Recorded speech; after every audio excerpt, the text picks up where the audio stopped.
अध्याय शनिदेव कथा प्रारंभ। आज्ञा दी गुरुदेव ने, दीना शीश झुकाए, कथा कहूँ शनिदेव की, भाषा सरल बनाए।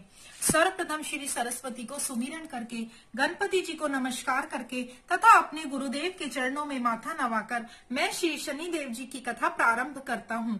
यह शनिदेव जो मन वांछित कार्यों को सफल बनाने वाले हैं तथा जिन्हें सकल नर नारी और 33 करोड़ देवी देव 33 कोटि देवी देवता योगीश्वर मुनीश्वर ध्याते हैं, वही देव मेरी त्रुटियों को क्षमा करें और मुझे अपने शरण में ले लें, ऐसे मेरे मन में भाव है।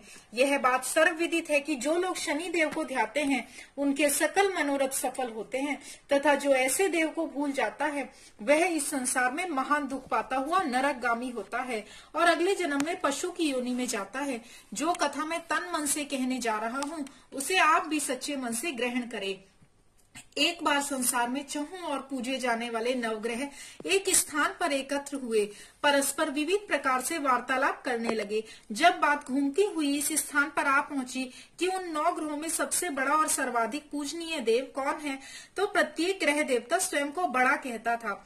इस बात पर जब बहुत देर तक वाद विवाद होता रहा और कोई निर्णय नहीं हो सका, तो यह तय हुआ कि चलकर इंद्र से इसका निर्णय करना चाहिए। सो वह 9 के 9 ग्रह सहस्त्राक्ष के समक्ष उपस्थित हुए। उन सबकी बातें सुनकर इंद्रदेव भी सोच में पड़ गए, किसे छोटा कहूं और किसे बड़ा, किसकी श्रद्धा के पात्र बने और किसके कोप के भाजन।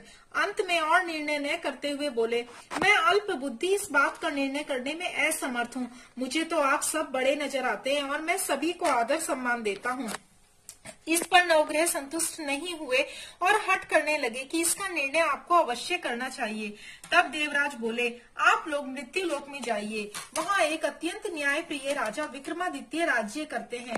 आप उनके पास जाइए, वह अवश्य आपका कोई न कोई उचित निर्णय करके देंगे। इंद्र से निराश होकर नवग्रह मृत्यु लोक में जाने को तत्पर हो गए। देवराज इंद्र ने जब उन्हें वहां जाते देखा तो प्रसन्न होकर सांस लिया कि इस धर्म संकट से निकलना उनके लिए सचमुच ही कितना दुष्कर था। पर अपनी चतुराई से आए संकट को उन्होंने राजा विक्रमादित्य पर टाल दिया था। उज्जैन नगरी की इन दिनों सारे ही भारत में धाक थी। एक तो वहां राजा विक्रमादित्य के दरबार में बड़े बड़े ज्ञानवान लोगों का सम्मेलन रहा करता था, दूसरे उस न्याय प्रिय राजा के न्याय से उज्जैन नगरी का सारे भारत में डंका बजता था। स्वर्ग में जब नवग्रहों का निर्णय न हो पाया तो वह अपने विमानों पर आरूढ़ होकर मृत्यु लोक में आ उतरे। ठीक उस समय जब राजा विक्रमादित्य का दरबार ठसाठस भर रहा था, तब नवोग्रह वहां जा पहुंचे। नवग्रहों को इकट्ठे देखकर विक्रमादित्य अपने सिंहासन से उठ खड़े हुए और सभी देवों को सम्मान पूर्वक आसन ग्रहण करने का अनुरोध करने लगे, पर उनमें से किसी ने भी आसन ग्रहण नहीं किया। विक्रमादित्य ने जब प्रश्नवाचक दृष्टि से उनकी ओर देखा तो बृहस्पति देव ने आगे बढ़कर जोरदार आवाज में कहा, हे राजन, हम यहाँ पर तब तक आसन ग्रहण नहीं करेंगे जब तक कि आप हमारा यह निर्णय नहीं करेंगे कि हम लोगों में सबसे बड़ा कौन है। राजा अपने ऊपर आए इस धर्म संकट को देखकर पल भर को तो घबरा गए, परंतु शीघ्र ही उन्होंने स्वयं को संभाल लिया। उसने अपने मन में एक युक्ति सोच ली।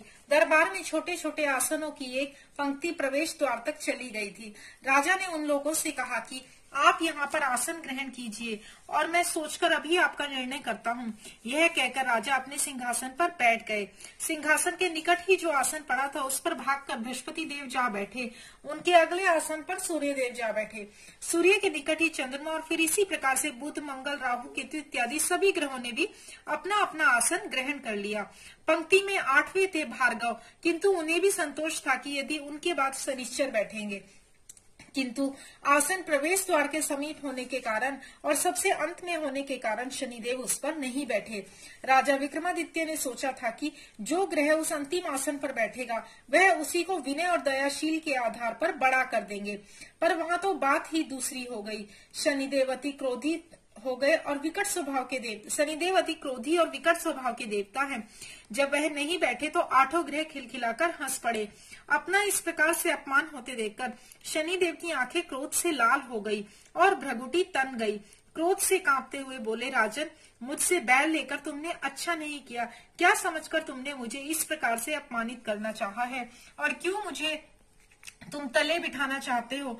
चांद को ग्रह 2.25 दिन रहता है। सूर्य, शुक्र और बुध को केवल आधा मास, सोम और मंगल 2 मास और गुरु 13 मास, राहु और केतु 18 मास रहते हैं, जबकि मैं 7.5 वर्ष तक रहता हूँ। इसलिए हे राजन, अब तू सावधान हो जा। तूने जो अपमान किया है, इसका दंड तुझे अवश्य मिलेगा। राजा के कुछ दिन तो आराम से बीते, लेकिन शीघ्र ही शनिदेव की दृष्टि फिरी और राजा पर शनिदेव की 7.5 आ गई। उन दिनों एक व्यापारी कुछ घोड़े बेचने के लिए उज्जैन नगरी में आया। सुंदर घोड़े देखकर राजा का जी ललचा गया। राजा ने उन्हें खरीदने का आदेश दिया। घोड़ों में एक घोड़ा भंवर नाम का था। राजा उस पर चढ़कर देखने लगे। कुछ देर तो घोड़ा राजा को वहीं घूमता रहा, लेकिन फिर सहसा भाग खड़ा हुआ। राजा को बड़ा अचंभा हुआ। घोड़ा एक भयानक जंगल में राजा को पटककर अंतर ध्यान हो गया। राजा अकेला उस वीरान जंगल में भटकने लगा। साय के समय जब उसे प्यास बहुत सताने लगी तो वह जोर जोर से चीखने लगा। उधर एक पगडंडी से एक ग्वाला अपने गांव को जा रहा था। वह राजा की आवाज सुनकर रुक गया। राजा उसके पास गया। ग्वाले ने उसकी व्यथा जानकर उसे निकट की नदी पर ले जाकर पानी पिलाया। पानी पीने के बाद राजा स्वस्थ हो गया और प्रसन्न होकर उसने ग्वाले को अपने हाथ की अंगूठी उतार कर दे दी और उससे कहा कि मैं उज्जैन का रहने वाला हूँ, यहाँ रास्ता भटक गया हूँ, तुम मुझे रास्ता दिखाओ। तब ग्वाला उसे अपने साथ ले आया। वहाँ एक मिष्ठान की दुकान पर राजा ने मिठाई खा पीकर भूख मिटाई और दुकानदार को भी एक अंगूठी उतार कर दे दी। दुकानदार के पूछने पर उसने उससे भी यही कहा कि वह उज्जैन नगरी का रहने वाला है और उसका नाम बोना है। फिर वह दुकान के बंद होने तक वहीं बैठा दुकानदार से बातें करता रहा। उस दिन दुकानदार की बिक्री बहुत हो गई। उसने सोचा यह भाग्यवान पुरुष है जो इसके आने से आज मेरी इतनी बिक्री हुई है। इसलिए रात होने पर वह उससे बोला कि आप मेरे साथ मेरे घर चलें और आपके साथ ही भोजन भी करेंगे। राजा मान गया। जब वह दोनों घर पर पहुंचे तो दुकानदार की पत्नी ने उनका बड़ा स्वागत सत्कार किया और अतिथि के लिए विशेष रूप से भोजन तैयार किया। भोजन करते समय एक अद्भुत घटना घटी। जहाँ राजा भोजन कर रहे थे वहीं सामने की दीवार पर सोने का एक सतलड़ा हार टंगा हुआ था। उसके पीछे एक चित्र था। सहसा ही वह हार वहां से अदृश्य हो गया। दुकानदार की यहाँ एक स्त्री बांधी थी। उसने जाकर घर की मालकिन से कहा वह हार खूंटी पर नहीं है। जब बात दुकानदार तक पहुंची तो उसने राजा से पूछा। राजा बोला मुझे तो नहीं मालूम, तुम्हारे और मेरे अतिरिक्त तो यहाँ कोई था ही नहीं। सच सच बताओ हार कहाँ है? मुझे नहीं मालूम। राजा फिर बोला मेरे पास कोई हार नहीं है। जब कोई निर्णय नहीं हो सका तो दुकानदार राजा को उस नगर के राजा के पास ले गया। उस नगर के राजा ने जब विक्रमादित्य की भोली भाली सूरत देखी तो बोला यह व्यक्ति कभी भी चोरी नहीं कर सकता, और यह कहकर उसने विक्रमादित्य को छोड़ दिया। विक्रमादित्य जब उस नगर में यूं ही घूम रहा था तब उस नगर के एक तेली ने उससे कहा कि मेरे यहाँ काम कर लो तो मैं आपको रहने को स्थान और खाने को सामग्री भी दूंगा। राजा मान गया और तेली उसे अपने घर ले गया। वहाँ सारा दिन राजा धानी पर बैठा उसने बैलों को हाँकता और तेली बाजार में जाकर तेल बेचता रहता। जब वर्षा ऋतु आई और मूसलाधार वर्षा होने लगी तब धानी पर बैठे हुए विक्रमादित्य ने मौज में आकर ऊंचे ऊंचे राग अलापना आरंभ कर दिया। निकट ही उस नगर का राजमहल था। वहाँ खिड़की में बैठी राजकुमारी ने जब राजा का मधुर स्वर में गीत सुना तो वह अपना दिल हार बैठी। उसने अपनी बांदी को पता करने के लिए भेजा। बांदी वहाँ राजा को गाते हुए देखकर लौटी तो राजकुमारी से बोली कि वहाँ पर तो कोई अति सुकुमार नवयुवक बैठा मस्ती में आंखें बंद किए गा रहा है। राजकुमारी ने सुना तो उसने अन्न जल का त्याग कर दिया। रात तक जब उसने कुछ नहीं खाया तो रानी ने आकर उसे समझाया, पर वह बोली कि वह तो उस गाने वाले से ही शादी करेगी। रानी ने जाकर राजा से कहा कि राजकुमारी एक तेली पर मोहित हो गई है और उससे ब्याह रचाना चाहती है। राजा ने सुना तो बहुत क्रोधित हुआ। उसने तेली के घर से विक्रमादित्य को बुलाया और उसके हाथ काटकर जंगल में फिकवा दिया। यह बात जब राजकुमारी को पता चली तो वह और भी अपनी बात पर दृढ़ हो गई। बोली मैंने तो अब उसी को वर लिया है, वह चाहे कैसा भी हो मैं उसी से विवाह करूंगी। बेटी की हट देखकर लाचार हो राजा ने दोबारा विक्रमादित्य को नगर में बुलवाया और उससे राजकुमारी का मामूली ढंग से पानी ग्रहण कराया और एक साधारण मकान में दोनों को बसा दिया। दोनों वहीं रहने लगे। एक दिन जब विक्रमादित्य सोया था तो स्वप्न में उसे शनिदेव नजर आए और विक्रमादित्य ने उनके सामने नमस्कार किया और क्षमा याचना की। शनिदेव ने उसे आशीर्वाद दिया और बोले अब तुम्हारी 7.5 वर्ष खत्म हो गई है। राजा बोला मुझसे जो गलती हुई उसके लिए मुझे क्षमा कर दीजिए। शनिदेव ने मुस्कुराकर उसे आशीर्वाद दिया और राजा के दोनों बाजू दोबारा निकल आए। राजा ने अपनी पत्नी राजकुमारी को रात को जगाया नहीं। वह रात को उसके गले में अपनी बाहें डालकर सो गया। सुबह राजकुमारी की आंख खुली तो उसने अपनी गर्दन में बाहें पड़ी देखी। वह चौंक कर उठ बैठी, लेकिन शीघ्र ही विक्रमादित्य ने जागकर उसको आशीतित कर दिया। वह जब वहां के नगर राजा को यह बात मालूम हुई तो वह भागा भागा आया और उस अपंग को फिर स्वस्थ देखकर चकित रह गया। उससे भी विक्रमादित्य ने यही कहा कि यह सब शनिदेव की कृपा का फल है, और विक्रमादित्य ने अपना वास्तविक परिचय भी उस राजा को दिया और सारा किस्सा विस्तार से सुनाया। सुनते ही राजा विक्रमादित्य के चरणों में गिर गया और क्षमा याचना करने लगा। बस यह खबर शीघ्र ही सारे नगर में फैल गई। दुकानदार को जब यह खबर मिली तो वह भागा भागा आया और विक्रमादित्य के पांवों पर लेटने लगा। विक्रमादित्य ने उसे उठाया और आसन पर बिठाया और कहा, तुम जाकर उसी खूंटी पर देखो, हार टंगा होगा। और सच ही दुकानदार ने देखा, हार टंगा पाया। फिर विक्रमादित्य ने वहां के राजा से विदा मांगी। तब वहां के राजा ने हाथी, घोड़े इत्यादि नौकर नौकरानियों के साथ लश्कर समेत विक्रमादित्य को विदा किया। राजा विक्रमादित्य जब राजकुमारी को लेकर अपनी नगरी उज्जैन में लश्कर समेत पहुंचे तो सारी नगरी में उत्साह छा गया। अपने राजमहल में प्रवेश करने से पूर्व राजा विक्रमादित्य ने नवग्रहों की पूजा की और शनिदेव को सर्वोच्च स्थान दिया। साथ ही उसने नगर भर में ढिंढोरा पिटवा दिया कि शनिदेव मनोवांछित फलों को देने वाले हैं और नवग्रहों में सर्वोच्च स्थान रखते हैं। इस प्रकार शनिदेव को मनाकर विक्रमादित्य ने अपनी राज्य यश और कीर्ति को अमर कर लिया। बोलो श्री शनिदेव की जय, बोलो श्री नवग्रह की जय। दोहा, जैसी सुनी वैसी कही, इसमें झूठ ने साच, विक्रम भूप इतिहास को सज्जनों देखा बाँच। सुने सुनावे शनि कथा, गावे जो चितलाए, सत्य वचन है संत का, वाको संकट जाए। बोलिए श्री शनिदेव महाराज की जय। श्री शनिदेव चालीसा। जय गणेश गिरिजा सुमन मंगल करन कृपाल, दीनन के दुख दूर करी कीजे नाथ निहाल। जय जय श्री शनिदेव प्रभु सुनहु विनय महाराज, करहु कृपा हे रवि तनय राखहु जन की लाज।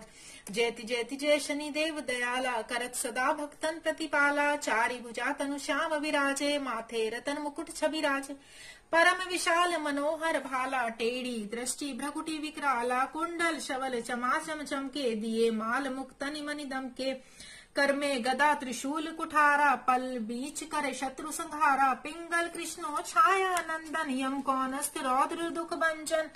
सौरी मंद शनि दशनामा, भानु पुत्र पुरहि सब कामा। जय गणेश गिरिजा सुवन मंगल करन कृपाल, जा पर प्रभु प्रसन्न हो जाई। राव करे रंग कही क्षण माई, पर्वत हुकण होई निहारत। कन को पर्वत सम करि डारत, राज मिलत बन राम ही दीनो। कई की मति हरि लीनो, बन में मृग कपटी दिखराई। मातु जान की गई चुराई, रावण की मति गई बौराई। रामचंद्र सो करी लड़ाई, दियो शारी करी कंचन लंका। बाजो बजरंग वीर का डंका, लक्ष्मण विकल शक्ति के मारे। रामा दल चिंतित भय सारे, नप विक्रम पर दशा जो आए।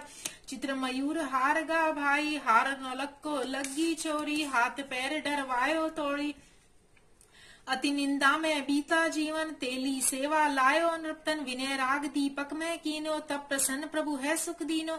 हरिश्चंद्र नप शनि बिकारी, राजा भरियो डोम घर पानी। वक्र दृष्टि जब नल पर आई, भुंजी मीन जल पैठी जाई। श्री शंकर हई गयो जब जाई, जग जननी कह भस्म कराई।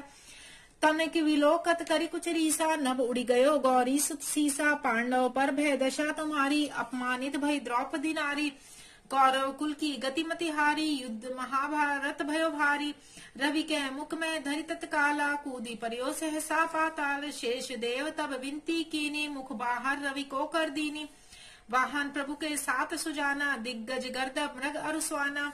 जम्बुक सिंह आदि नख भारी, सौफल ज्योतिष कहत पुकारी। गजवाहन लक्ष्मी ग्रह आवे, है ते सुख संपत्ति उपजावे। गर्दभ आनी कर बहु काजा, सिंह सिद्ध कर राज समाजा।